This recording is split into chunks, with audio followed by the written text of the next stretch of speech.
Hola, ¿qué tal mis queridos amigos de Servicio Luna? Qué gusto saludarlos.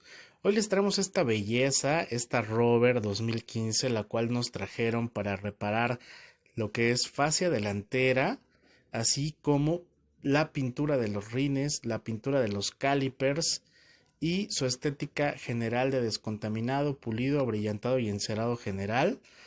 Es una camionetita 2015 que, como podemos ver, ya había tenido una reparación antigua en la parte delantera, un poquito mal hecha, ya que traía bastante pasta. No habían sacado como el golpe tal cual. Así que pues el trabajo de nosotros es ese, sacarlo, detallarlo, pintar la pieza completa, desmontar llantas, preparar rines, preparar calipers y hacerle su estética general. Así que espero que les guste el video, amigos. Recuerden suscribirse a nuestro canal, seguirnos en nuestras diferentes redes sociales. Recuerden que para cotizaciones en la cajita de descripción les dejo nuestro número de WhatsApp.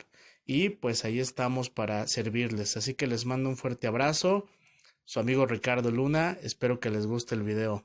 Hasta la próxima, amigos.